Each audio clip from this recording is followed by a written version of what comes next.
What's going on, everybody? This is James Grandmaster Facts Voice, and you're here for another Facts Project review. Happy 2026 to everybody out there.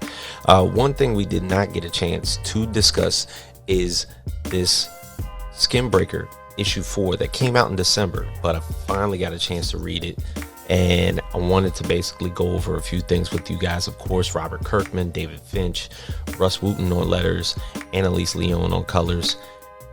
The fact of this being this tale of how Anok's tribe is kind of persevering through all the changes that are necessarily happening, whether it's the old ways, these stubborn tribal primal ways that Paca and Thul seem to thrive about, and the necessary need for Anok to try to nail it into everybody's heads that is the old ways.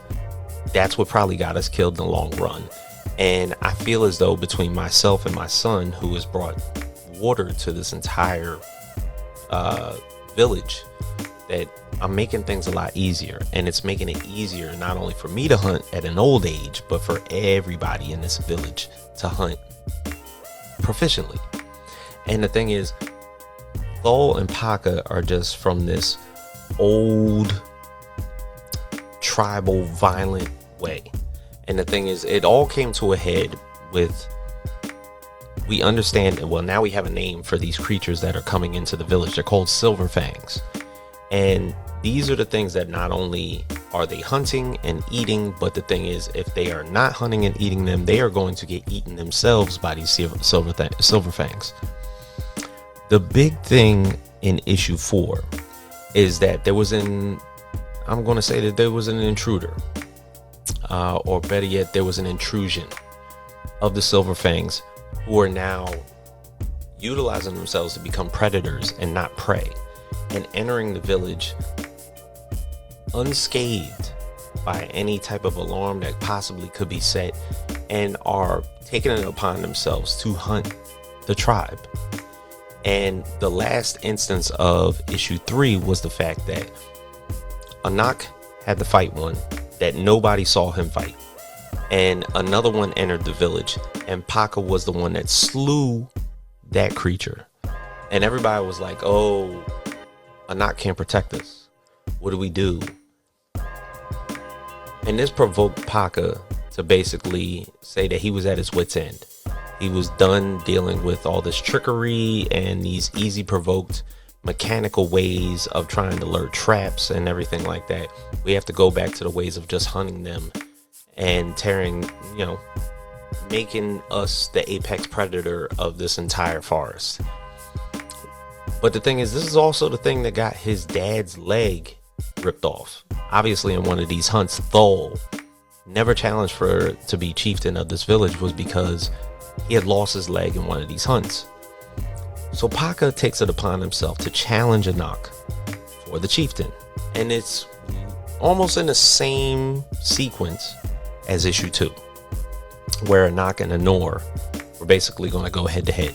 And now you have Anok and Paca, the young son of Thul, probably a vicious beast, a vicious hunter, and necessarily could be a champion in any rival between anybody in the village. But the thing is, Anok is kind of stubborn and wants to get it through his head that he wants to tell Paca, be like, look, okay, if I fall, follow my son's ways to get water to the village. Follow the ways that I basically set traps so that everybody in this village can hunt. And Paca's not hearing it. He was like, look, we got to do ourselves away with all your old bullshit. All this stuff that you've created around here, it's not how we fight. It's not how I grew up to fight. It's not how my father grew up to fight. Probably centuries and centuries of ancestors that have just not grown to fight like this. The way that you're doing it is for the weak, as they're saying. So they're underestimating the craftiness of working smarter as somewhat being a weaker aspect of hunting. And they get into their one-on-one because they were challenged. Once there's a challenge, you can't turn yourself away from it. You have to accept that challenge, and it is what it is. When they get into this one-on-one battle, it goes on the same way that Anok and Anor's is. It's built in front of everybody. But because he can't get it through Paca's head about the ways that things have changed and how they can necessarily work on this aspect in order to keep everybody alive, it's now going against the principle. And Anok has to find a way to get away from all of this. And the best way to know how is in the middle of this fight, regardless of how everything was going. He relinquishes the Skinbreaker, strips himself of his armor, and runs away and walks away, leaving Paca to be Chieftain. But I think at the end of this, Anor